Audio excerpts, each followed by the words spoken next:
G'day, hello, good evening, and welcome back to the Roaring Peacock LUFC podcast. If you could do us a favour before we start, subscribe to the channel and like the video, that would be great, and say hello to us in the comments. Leeds United, it's been a absolutely fantastic season so far, just haven't been able to stop thinking about podcasting. It's been the one thing on my mind when I go to sleep and dream about it. I dream about speaking to you fellas. Anyway, my name's Adonis, and you know me as @theadelites on Twitter. It's a very good hello from me. Joining us to hopefully spend about 5 minutes on Leeds and the rest on anything else is the chairman of the board @Wiggy1234. Wiggy. Good evening, everyone. We all okay? Very good, thank you, Wiggy. Marvellous, Wiggy. Good to see you, mate. Form. Been a while. And you. And the Prince of Darkness himself, Maciavelli, Big Mac @Ewan Metcalf. Macca. Good evening, boys. Great to see you. Hello to all the one viewer that'll be bothered to tune in to listen to talk about Leeds United. We can barely start thinking about doing a podcast. What's happened to us, man? We used to do it through thick or thin. Now we're getting bad. Yep. This season has definitely broken us. Open the door and let us angry people in, says Bandy. Good evening, Bandy. Bandy's with us at least. And Nora as well. I'm not angry, not today. Rightio. Chelsea 1, Leeds United 2. I mean, 0. We lost. How's the season going? Mac? Wiggy? Fucking awful. It's a bit like last year in as much that there's very little to enjoy, is there? There's not really many up. In fact, probably last year, as much as we got hammered in some games, there was probably more uplifting moments. But we're not out of games like we were in that last sort of few months under Bielsa, where we were getting battered by everybody. So you can sort of see that defensively we're a bit tighter, but I mean, even watching the game, there's not a lot of excitement. They're not creating many chances, not getting many shots on goal. When we do create a chance, you've got no confidence anybody's going to put it away.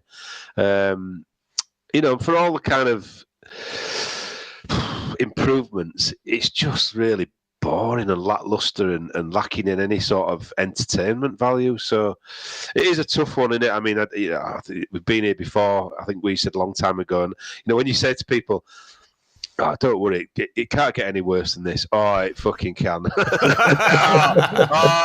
bloody can. Listen, let me tell you, it definitely can. So it's a real shame. And it's just, when you watch a football team, and especially when you go to games, you want to be entertained. You want to see your team win more often than not, and you want to be on the edge of your seat when a player, gets you up off the edge of your seat with a bit of skill or some excitement or a wonderful goal. And really, the only player who's done that this year has been Nonto in any great way, shape, or form. And the pressure's on him now, and people are doubling up on him, and he's getting less and less effective because he's possibly the only threat we've got, and it's really sad. So, not great. Sorry, I can't be more positive. It's going to be a hard few months, I think. I don't think it's going to get much better. It's going to get, whether we can scrap enough points to stay up is very debatable for me. Where we're going to score the goals from, where the goals coming from to keep us up, that's the problem. So yeah, pretty grim outlook, I'm afraid. I don't know if anybody's got any more positive. I mean, Wiggy's renowned for his positivity. So yeah, come on, Wiggy. I'm feeling a little more positive than that.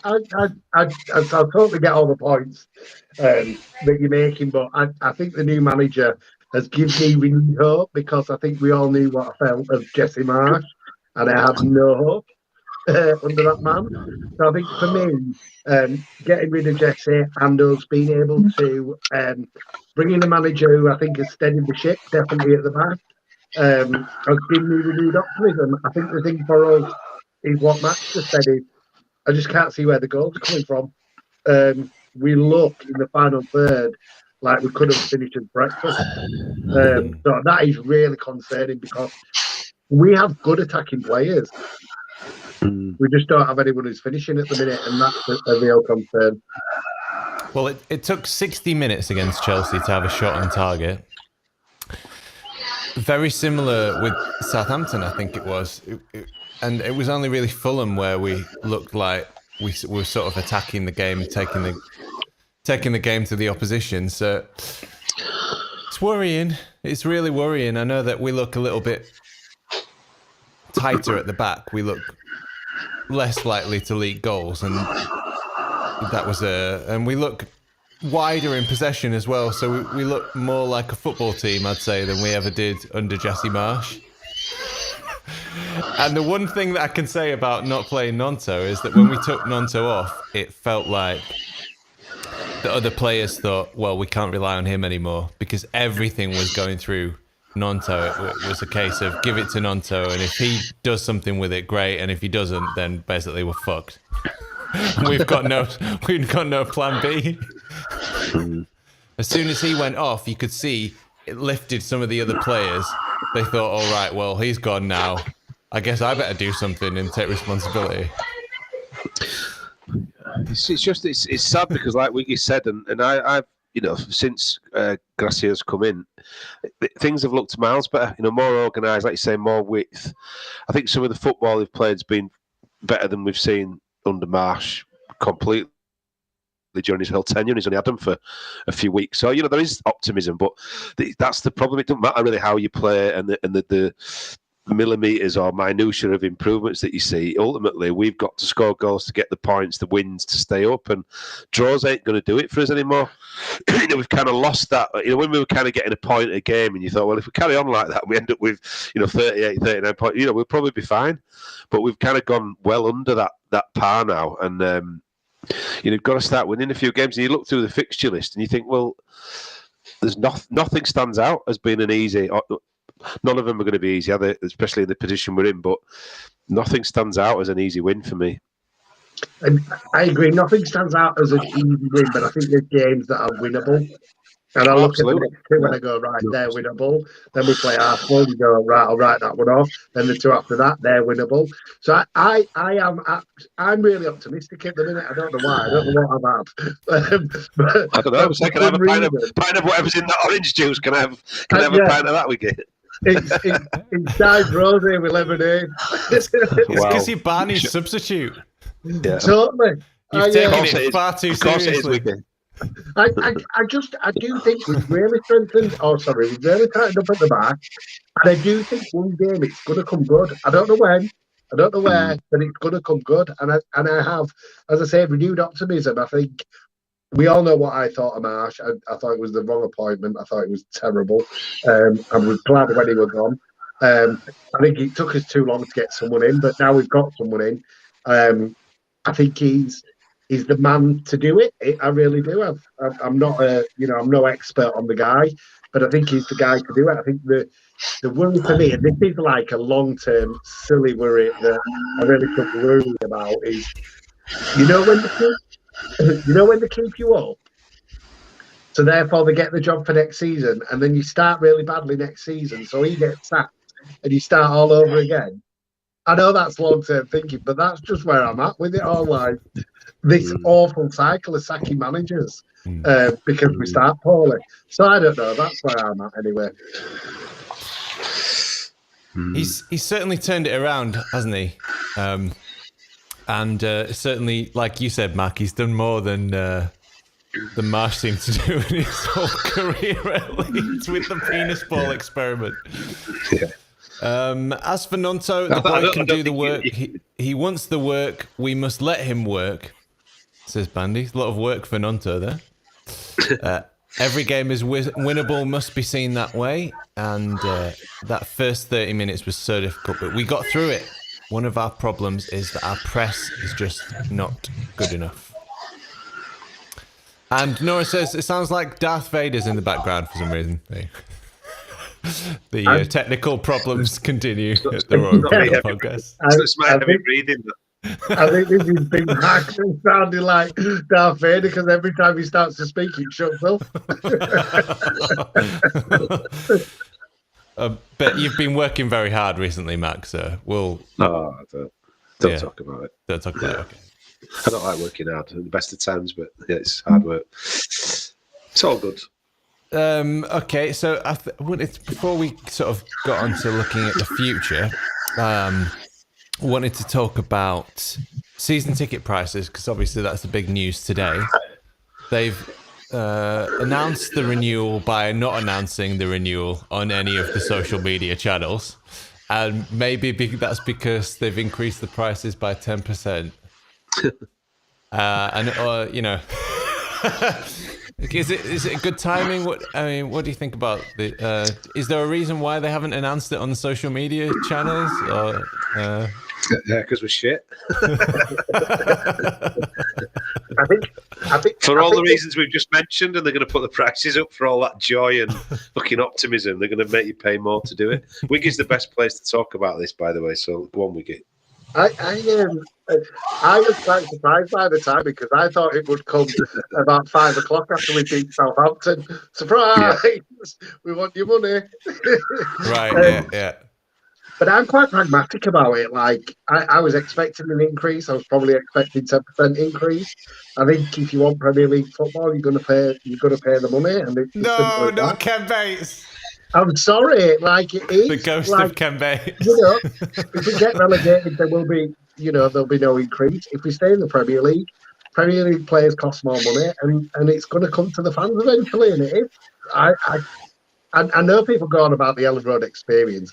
As I've said on the group, I'm not off to the theatre, I'm off to the football. And yeah, it's a shithole, but it's a shithole I love. They're going to redevelop it, and it won't be the same experience. I don't go to the football and spend a fortune on shite drinks. You know, I'll have a dark fruit and maybe one at half time. A dark fruit's a dark fruit. I don't have the bloody piss warm beer, and I definitely don't have the pies. But I think, you know, you're off to the football, of course it's crap.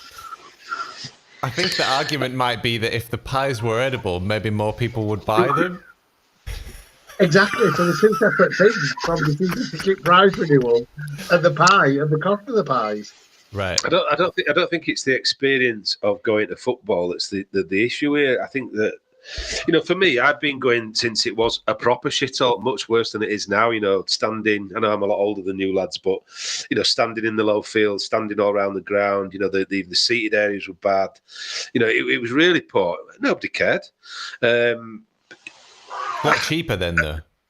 Yeah, miles cheap, you know, comparatively and relatively. That's the whole point, isn't it? But I think you're right. You're not going to the theatre. You're going to the football. Actually, having it a bit rough and ready, and you know, going to the, you know, people say it's, you know, it's a shithole, but it's our shithole. I absolutely agree with that. But I think it's not the necessarily the surroundings and the kind of, you know, the atmosphere, anything like that.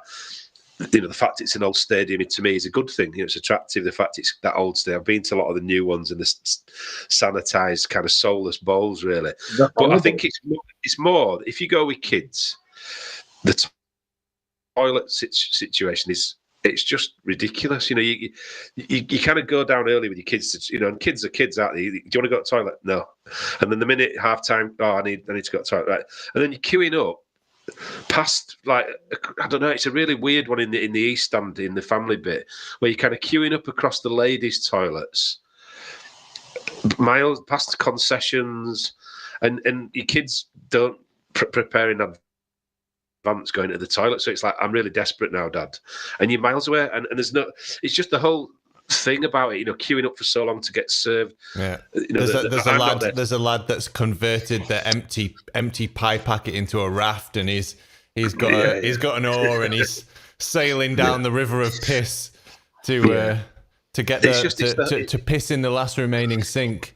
That's free. I think if you go with the lads, Wiggy, and you go with your kid, or I went with the lads, that'd be fine. But if you go for a family, as an experience for kids, it's not great. No, I can totally appreciate that and empathise with that. But as I say, from my personal perspective, I go with our kid, and it's absolutely fine. It's rough and ready. It's how I like it. I'm in the way. Agreed. And I just think the increase is, you know, our wage bill will have gone up massively. We have supposedly improved our squad with better players than the people who will have been paid a lot less. And at the end of the day, someone's got to pay for it, and that's the fans. It's as simple as that for me. I'm quite pragmatic about it. I think I do think the announcement and parts of the announcement were a bit shit. So we won't put it up if we go down, and you're going to get a 4 extra games. Like, come on, read the room. Like, just leave that sort of stuff out of it. It's going up. And that's it. I think we need to just move on and get behind it. Yeah, what a bargain. 4 extra championship games, eh? Yeah, we're not going to increase it. Bargain. Yeah. How can you not be relishing at the prospect of Luton and Rotherham and whoever else is down there? It's hard for us to comment because I haven't got a season ticket anymore. I had one. I didn't care what it cost, to be honest. I was quite happy to pay it, and it worked out fine per game. As you've said, Wiggy, last time I had a season ticket, we were, I think they'd just gone down to the Championship for a couple of seasons. And, when you were in the Premier League, you were happy to kind of, we were doing well. You were happy to kind of contribute towards that success. And I think you're right that, now we're back there, unfortunately, that, the prices are only going to go one way out there. I just think the experience could be a little bit better. And people moaning about it. I mean, there's plenty of people who are moaning about season ticket prices who've A, not got one, and B, have no intention of getting one. I mean, the prospect of me getting to watch a game with my kids at the minute is literally zero, because you just can't get 3 tickets together. I can't buy a ticket for them without them having a membership. So there's a whole load of issues I've got with Leeds, ticketing, prices, availability. But yeah, season ticket prices isn't one that's going to keep me awake at night, to be honest, for lots of reasons. I mean, of course, I'd love it not to go up. Wouldn't we all? But it is what it is. Like, I'm not going to lose any sleep over it. Like, it's another 10%. They haven't put it up for how many years? I think that is, it's. And I know they put it up twice at 10%, but look, it is what it is. I think. But if we go down, you can get that money back, don't you? Get the money back and 4 extra free games. Bargain. There you go. That'll soften the blow, won't it? Yeah. Another 400 quid will have to find to go out on them days. Cheers. Thanks a lot, lad. I think the issue about food, I mean, nobody's asking for a Tottenham Hotspur cheese room. Port and cheese board.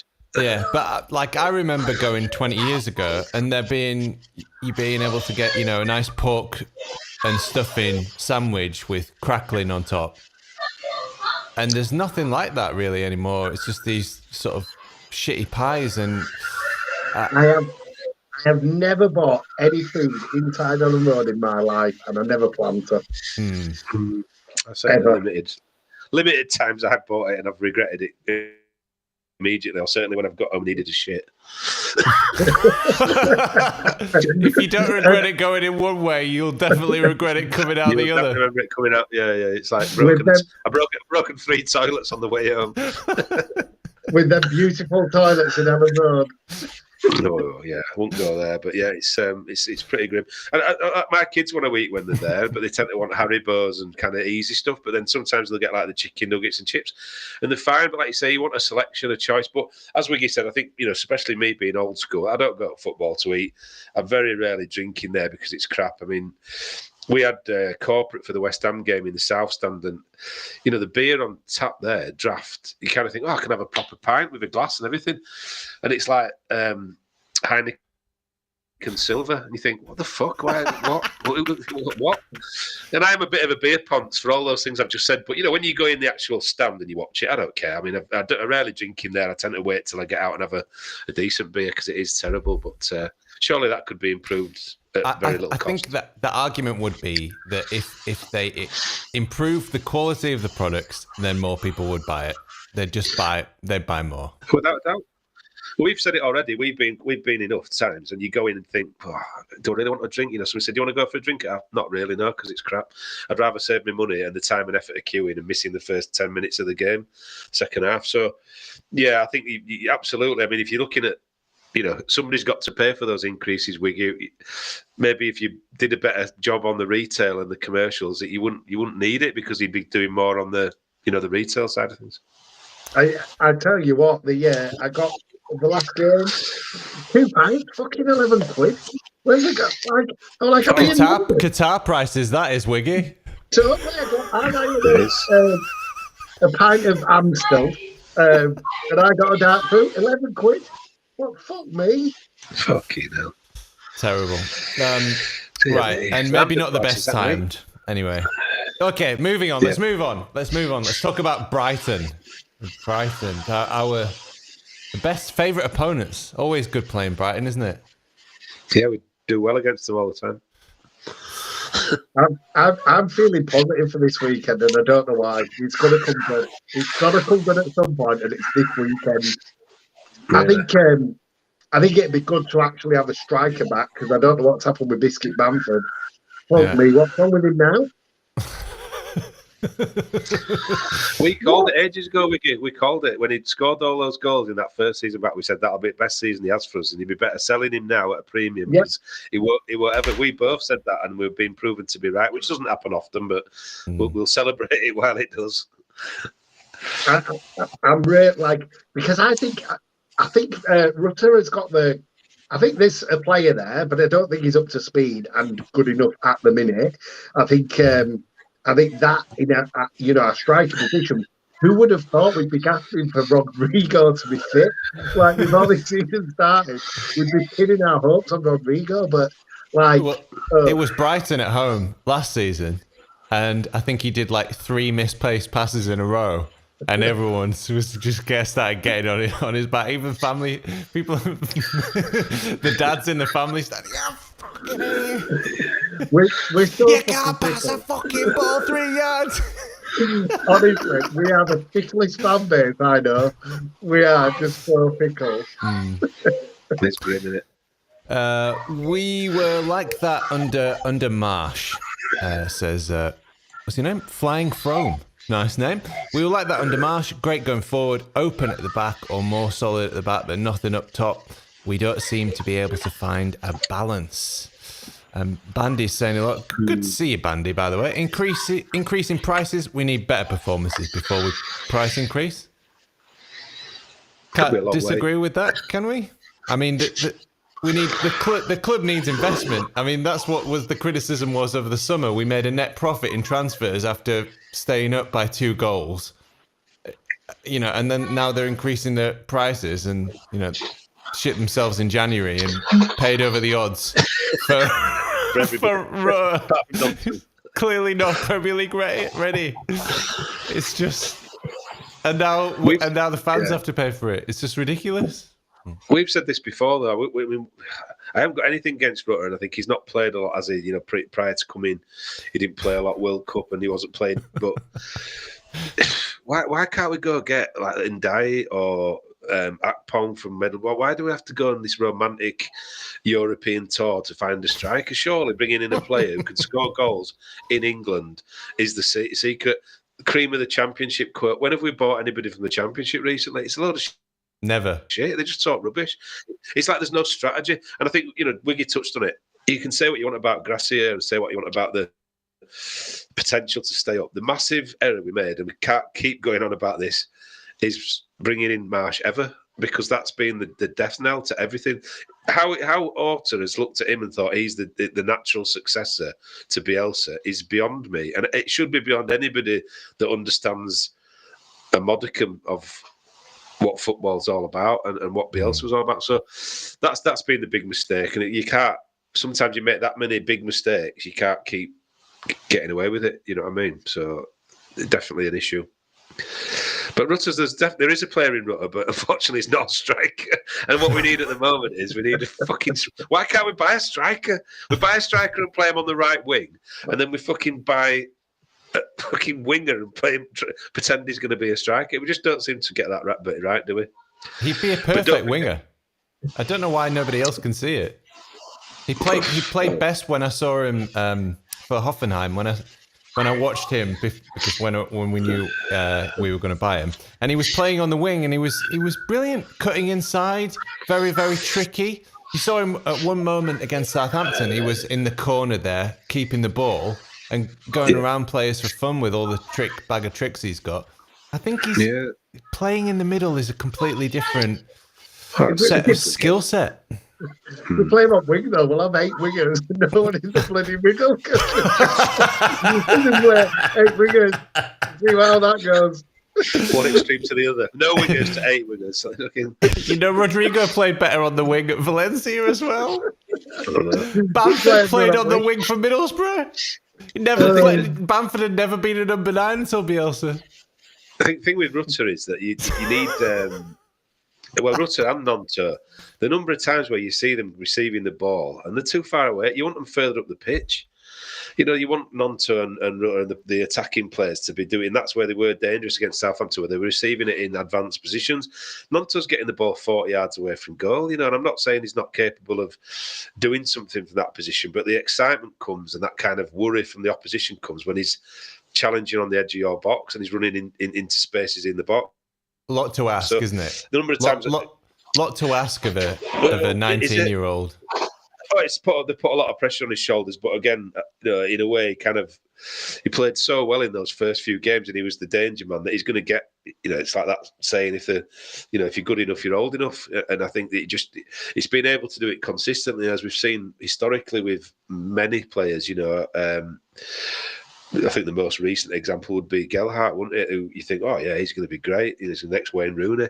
Fuck off. You know, he's played 1.5 games. You can't talk like that. And we do it all the time. Melier's best goalkeeper in the world. He's not. We just get as much as we're really fickle. We're fickle on the way that we go against people the minute it goes wrong. But I'll tell you what, we are fickle in believing we buy fucking world beaters after one game. We are fickle every which way. In every aspect, We are. If we'd have got a point or won against Chelsea, it'd be like, play the kids, press together, get the kids out. This is what we need. Because we've lost. What was breaking? What's going on? Honestly, we're so fickle. We're too close to it. We can't be objective. Letting the emotions get in the way. I think with Rutter, I think I'd really like to have seen him up front in a 2 with Bamford, and see how that combination works. Because I don't think he can leave the line alone. I think he needs someone up there with him. Well, Marsh wanted to play Bamford in a 2 with Rodrigo in a 2 with Bamford. So he experimented against Accrington Stanley, and here we are. Yeah, he's a lot to fucking answer for that one. A lot. Right. You got to laugh about it. You have to laugh about it because, right. If you're going to experiment a Premier League top 2, playing a 2 up front, do it against a really inferior opposition, because that's going to give you a good picture of what the fuck it's going to look like in the Premier League. What a dick. Okay. I always think that you've also got to think about how a 2 would play together. I think you look at Viduka and Smith, for example. A brilliant example, Viduka, the hold-up man, Smith working around the corner. And that works so well for us. A bit like, say, if Chris Wood and Kemar Roof, for example, I could imagine like a 2 like that. I'm wondering how, Rutter and Bamford would play together, or Rutter and or Rodrigo and Bamford. For me, I think it would have been better if Bamford and Joffrey had played together. Or yeah. Look, I'm just at the stage where You're fucking sick of them all. You've gone from I'm quite optimistic to I'm fucking sick of them all. Get rid of them all. What has this podcast done to you in 28 minutes? Having an ambition to play Rodrigo and Bamford up front together is great, but they've never been fit together for longer than about half a minute, so that's another problem. Keeping them both fit. Again, the injuries this season have been off the fucking scale. Like, I do not know what they do at Thorpe Arch, but it's not normal. The amount of injuries we've had. It's just ridiculous again. Like, where's Cooper? What's wrong with Cooper? I don't know what's wrong with him. Where is it? I have no idea. Did it not be Forshaw? They told anyone. Don't mention Forshaw, man. Oh, they fucked up on holiday. Forshaw, dude. But Dallas as well. I mean, Dallas is. I mean, I know it's just sustained quite a serious injury, but they get injured and it's like they've been taken to the fucking elephant. They're like the footballer's graveyard. They never come back. Yeah. Never to be seen again. Poor old I mean, Dallas. He went off with a hamstring injury 8 years ago. Nobody's ever seen him since. comes back with a prosthetic leg. Yeah. Honestly, Yeah. fuck me. Representing Northern Ireland in the Paralympics. Yeah. Okay, Brighton score prediction. Oh God. Fuck off. It's fucking impossible to predict, isn't it? What the fuck? Lads, we're winning. Yeah, We're winning. you've got this mad glint in your eye, though, Wiggy. So I'm having trouble believing you. Yeah. We're winning. We're winning 2-1.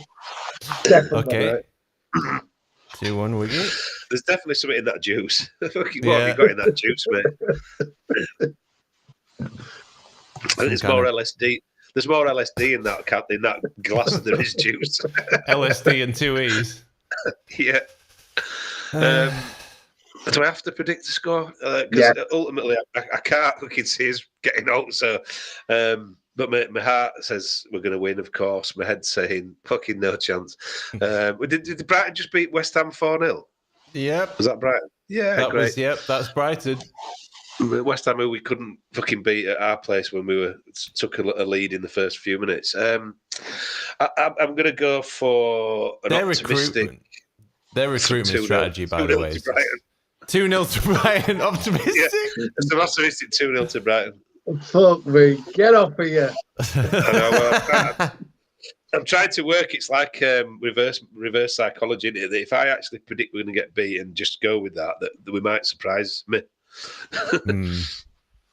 Yeah, managing expectations, then you'll never be disappointed. Yeah. I must say that my head is going 3-1 Brighton and just sack the board reverberating around, like making the walls of Ellen Road shake. Yeah, I hope you're right, Wiggy. Let's say 2-0. My heart says 2-0 Leeds, or 3-1 Leeds, and my head says 3-1 Brighton. Fucking hell! Was anybody tuned into this podcast or what? Yeah, we've got 12. We've got 12 people watching. Hello to all you lovely people. Don't forget to subscribe because we're not regular, so you might want to turn the notifications on. Always lose by the odd goal, says Gail Dale. Yeah, odd goals. We can't allow the opposition defence the time to look up and play the ball as they like. What became of the 2-striker setup that would help our press? And that was by Bandit. And Gail has said league table never lies in the bottom 6 for most of the season. It is really tight down there, isn't it? Like, I think up to Forest, Palace are probably still in it, and then the rest are clear. But like you'd have thought a couple of weeks ago, Forest were getting away, and I think they're right back in it. We beat them, we're back with them. So yeah, really tight down there at the minute, and people are picking up points every week and dropping points. It's exciting. Yeah, I was looking at it on goal difference. So Forest are -24, second worst in the league. Only one worse is Bournemouth, -27. So I tend to think that's more of an indicator of where teams will eventually end up. I would normally, but Forest got battered a lot at the start of the season, and they're not anymore, are they? So I think they conceded a lot early doors, and they've got better. I think the worry is, and I don't watch a lot of them, obviously, but when you see, I watched a bit of Forest Everton, and I watched a bit of the Bournemouth Arsenal game, and you kind of see that with certain players in those teams. So let's say Billing for Bournemouth, or let's say Gibbs White and Brandon Johnson, whatever he's called. There's players who are excited, who you can see turning a game and are still fighting to try and get a point. There's times where I look at us and think, fucking, where's that player for us? People keep going on. It's another one, fucking Adams. Oh, he's too good for us. Played 3 games, he was too good for us. He was leaving in summer. Everybody were doing it. Oh, we'll struggle to keep hold of him. Fucking shut up. He gives the ball away in absolutely ridiculous positions every game. He doesn't track players. You know, he puts the odd tackle, but he spends half his time pouting and fucking gesturing at opposition players. Fucking go win us a game. You know, I just have an issue with the fact that I look at other teams, and I said this to you before, when you're looking at teams like Palace and Villa and others that you're a bit jealous because they've kind of got a settled squad and a kind of cohesive system and they're kind of winning and picking up points. It's really worrying because I honestly can't see. I mean, I am the Prince of Darkness, so I'm tantamount to these outbursts. But you just look around. I think I'm not seeing any fighting people. I'm not seeing that fight in your belly. I'm not seeing us, you know, be unified in trying to keep a clean sheet or be unified in, you know, really striving to try and score a goal at an important moment or throwing ourselves in front of a, you know, putting our head in the way of boots to get on the end of something, and that's the difference, I think. You know, Forest against Everton the other day were kind of behind twice with it and kept fighting and got back in it and scored some good goals. And you look at us and think it's a bit soulless, I think. Yeah, I think when you look at Adams and McKennie, like, for example, against Scum, they were throwing themselves into tackles. There was a few big early tackles that got the crowd up and all that. But when you look back at some of our, you know, better eras, you think about Decor, Batty. Yeah. These are players, like, when you actually go back and watch those games, they were throwing themselves in. They were putting the body on the line. Even people like Gary Kelly, even people like Ian Hart, you know, got a lot of flack for not being able to run very fast. But they all put the bodies on the line, and I think that there is something a little bit missing. They kind of come up to the line or just go over it a couple of times, but not every single time, and we don't seem to have that urge it's not normal.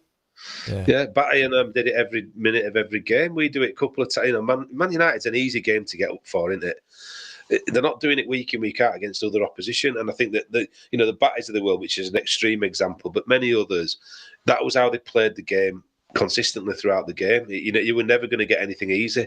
Whereas we give people, you know, people keep saying, "Oh, every time somebody has a chance against us or creates a chance, it ends up in the back of that." Yeah, it does, because we're not putting our body on the line, and we're not fighting to make sure they don't get the cross in, and we're not fighting to make sure that the centre half don't get 20 minutes to play a pass through to somebody.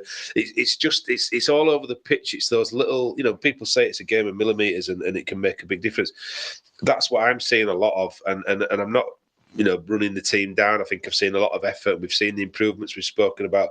But what I'm not seeing is that consistent fight and that unity and that cohesion and that kind of will to make a difference. I mean, the one I would always pick, who I watched a lot as a kid, was Lee Chapman. Probably one of the most limited footballers I've ever watched in regards of ability and talent. But he knew what his strengths were, and that's how he played the game. And I think there's too many people trying to do things they're not very good at in the team at the moment. And if you look at McKennie, I mean, I think my body mass index is less than McKennie's. So we brought in a player that's fucking, Rutter the same. He's not prepared. He's not going to be fit quick enough. And I would argue McKennie's not. And I think he's had some good games and he's done some good things in games. But is it consistent? Is he going to do it for 10 games in a row and win his games? I'd argue not. McKennie's fantastic. He's got vision. He's a fantastic footballer, but that misplaced passes, he gives the ball away a lot. Wiggy? Yeah, I think I go back to people. We are not too good to go down, nowhere near. We have got some good individual players that do need to tie that together and bring that team cohesion. I would just like to mention, because I don't think we've spoken, but what a turnaround from Firpo. The guy's a genius. Yeah. Left back in bloody country. Telling you, not that I'm particular old, but there's a player. You pickle bastard, yeah. But I always said he had it. Never doubted him for a second. But we've got some good individual players. We have to bring it together as a team. I agree with Mac there. Like, we've got to fight for each other. We've got to get in and make sure that we are working together for each other. I think the days of your big crunching, tackling midfielders like Batty, they just wouldn't last in today's game. It'd be off every other week. Yeah, but have you seen what Martinez is doing at? Yes, because he's got a red shirt on. If it were a league player, it'd be off. Yeah, true. Yeah. Very true. Right, a few of your comments. Bandy, Leeds 49, Brighton 1. Fantastic prediction. Gail says, funny, our defence looks better, but now we can't score. Bit of balance there. We're struggling to score, says Skip, but survival is still in our hands. Bournemouth, Palace, Wolves, West Ham, Forest, Leicester, they're winnable games. Hopefully the international break will allow Gracia time to try things. That's a good point, that. Yeah, I think he hasn't had any time at all, really, has he? What's this? Gail saying, I agree, Ewan, and I loved Chapman. Yeah, I always think back to that face-off incident. Where but that's it. He put his body on the line week in, week out, and he would put his head where nobody else would. He and Baird, we had a load of strikers who weren't the most talented, but I tell you what, they were committed, and they would have, they got injured regularly from just being brave enough to be hungry enough to score a goal and put your head in there and your foot in there, and that's what again I think we lack a bit. But yeah, Chapman's a great example because, as I say, limited ability, but wow, what a contributor. And you put the ball on the 6-yard box or in the area, 9 times out of 10 he's on the end of it and he's heading it past the goalie. And I think we overthink it and overcomplicate football sometimes. It's honestly amazing what he did, because I've gone up to head a ball and I've come straight into the mouth of the goalkeeper and I've knocked 3 of his teeth out and I've got a big scar on my head. And after that, I found it I guess I've got self-preservation issues. I found it quite difficult to head a ball after that. But Chapman comes back, half his face fell off and sort of glued back together, and he was playing the next week. Yeah, I was at that game. Spurs were, and they had the old dust around White Hart Lane. They used to have that kind of, well, it wasn't a running trap, it was like a red grass surround. I remember, being at that game. It was quite tasty, that game against Spurs. But again, that's the difference with football today. He'd probably be out for 6 months now. Yeah. You know what I mean? Facial reconstructive surgery. You've never seen him again. He'd come back as a different player. Yeah. He'd be receptionist for Forshaw checking in.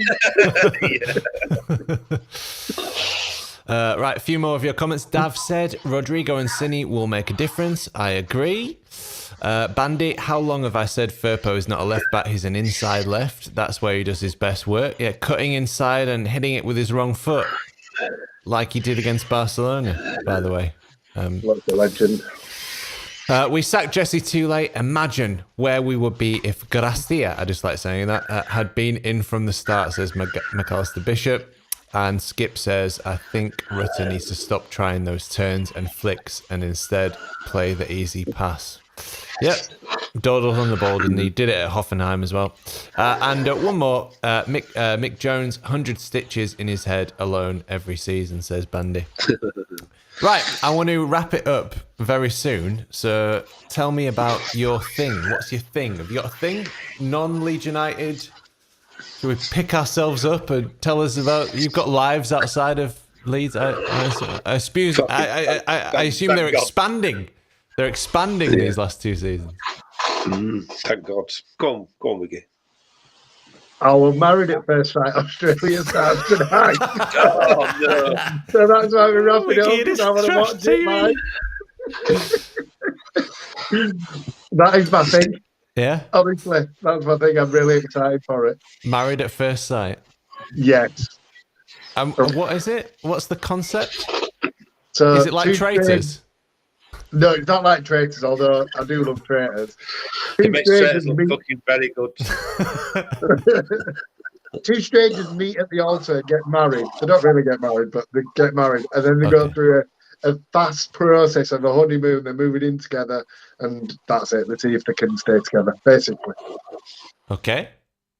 Loads of drama. Yeah, I can imagine. Yeah. I can imagine. I imagine that they pair people who are quite incompatible. So, well, apparently they have experts that are incompatible, but they do not. It's there for it's a TV show to me. Yeah. So there you go. Like that's the experts that picked Jesse Marsh as the natural successor to Bielsa. Yeah. Totally. Yeah, that kind of that's thing. our expert.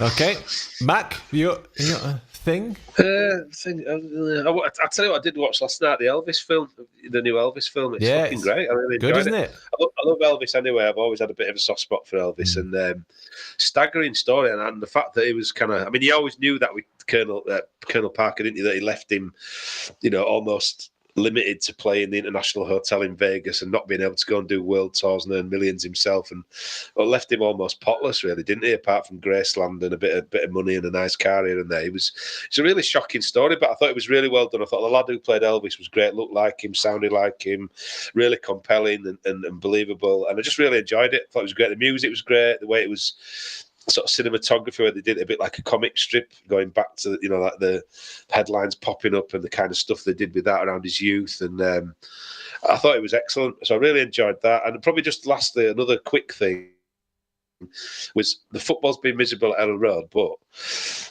my eldest lad Luca, who's 14, under 14s, his team won again. They're a bit of a points machine at the minute. So even if they don't play well, they win and get results, but they're top of the league, so that they're likely to be promoted to the top division in the Garforth League, which is probably one of the sort of best junior leagues in Leeds. It's going to take a real effort from a team who've got a few games in hand to catch them now, and we've got to play them before the end of the season. So 2 games left. They're pretty certain to get promoted. I don't want to speak out of turn and jinx it, but so they've done brilliant. It's been really exciting and enjoyable to watch them, because I've watched them grow up from 7 years of age, and they're now 14, so they've played together 7 years, and the team's been pretty consistent. And you start to watch them turn into young men and like bond together as a group of lads, where they stick up for each other, and there's a lot of stuff goes on even at that level, even at under 14s junior football. You see some stuff, and some horrible players play against them who are just out to kind of do people, and it's just great to see them not just get better as footballers, but better human beings, and grow, and kind of just that camaraderie, and the kind of the way they are is just brilliant. It's really heartwarming to watch. But then Shay, my little one, who's he's not as probably competitive. Luca, he's not played football for as long.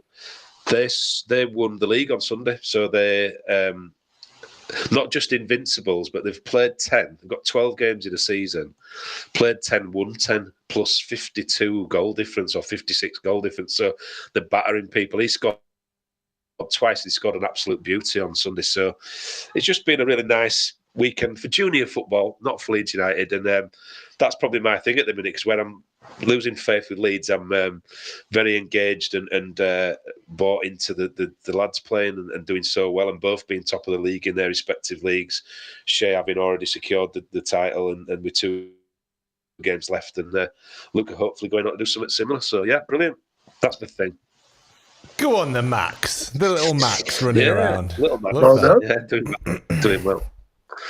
Right, well, I have been getting into men's fashion. I know we've all got to listen about it as well. Do you know, I never cared about kind of my appearance or what I look like before in my life. We can tell. We know that. We knew that already. But yeah, I've started that, so that's kind of my thing. I've got there's a great magazine comes out in Germany called the Heritage Post. Primark Weekly. Oh. So there's only a few copies. It's a German magazine, but they used to do English editions, so you can find a few English editions. They're very old now. They don't. Since lockdown, they stopped doing the English version. But yeah, so that's one. They don't do much. There's nothing really paid. There's no paid articles or anything like that, and it's. You can see the beauty of the cover for anyone listening. It's just basically just a lovely piece of artwork, catalog. Really, isn't it? Catalog. For anybody who's listening, he's just pulled up the next catalog. We've got this brilliant magazine, next catalog. Yeah, it's a beautiful piece of artwork. It's not like 10 things to wear this summer or anything like that. Yeah. It's like a man's very classic. Publication. And then the other thing I wanted to talk about was an audio book that I listened to, and again, this guy has no relation to me, but he's called Will Storr, but absolutely no relation, and it's called The Science of Storytelling. So yeah, you don't need to be a writer or an author to get enjoyment out of that, but it's very philosophical, very science-based, and really, really interesting psychological stuff. So yeah, they're my things. Oh, and I started shaving as well with like a safety shave, like an old school shaver with the razor blades and everything. And it's brilliant. Shaving. Fantastic. It sends me pictures of like the most obscure shaving brush in some shaving foam. What do you think to this? I'm like, what the fuck is it? Is it a marshmallow? Is it a marshmallow? Yeah. It's not a marshmallow, and it's shaving foam and a brush. Oh, right, okay, yeah, I get that now. Yeah, Yeah. It's like them. You remember them quizzes they used to have where it panned out from really close in, and you had to guess what it was before, like a question of sport. Can you tell what it is yet? Yeah. See what it is yet? God, that was Rolf Harris, wasn't it? Let's not bring him we're not up. allowed to do Rolf Harris jokes. Yeah. Oh dear. Yeah. Good on you, Donny. Do you know why, though? Because it's the weddings. What you know about a wedding is that those photographs are going to stay with you forever. So you've got to look good, and you've got to have a clean shave, and you've got, because them pics are going to stay with you forever. Yeah. Yeah, that's it. Rightio, last few comments then. Liverpool beating Red Manchester 7-0 means nothing to me. I'm far more concerned with us playing with fear. What became of us using two strikers? That says Bandit, but well, it cheered me up, Bandit. Me too. Dav says under 21s can score. It's 1-0. Thanks for the update. Although I don't know why they're playing half the first team in the under 21s. Stupid. Yeah. Gale Dale, 1 point not going to help us in the next two games. No, we need to win. Totally agree. Win one, lose one. Maybe I will come and support your son's team back instead of Leeds. Always welcome. Bacon sandwiches, coffee. It's great little banter with the parents. Are good people. So yeah, it's good. And you can go for a piss in better surroundings than you can at Ellen Road as well. Well, there you go. Sign me up. And Bandy says Adonis, whatever next. Well, hopefully a win, Bandy. Hopefully a win. Ewan and Wiggy speechless. Speechless to my men's fashion tips as I completely changed the direction of this podcast. Right, yeah, I think we'll leave it there. You can't tell me and Wigan anything about fashion. Look at us. Me and Wiggy are like cover of Vogue magazine. GQ's joint men of the year. Yeah, exactly. Right, yeah, that's your lot. Come on, Leeds. Time to start winning now. Leeds, yay. Yeah. Leeds. That was half-hearted as fuck. That. Just don't do it if you're not going to put your. Just don't do it if you're not going to put your full body and soul into it, Wiggy. Right, yeah, and subscribe, of course. See you next week.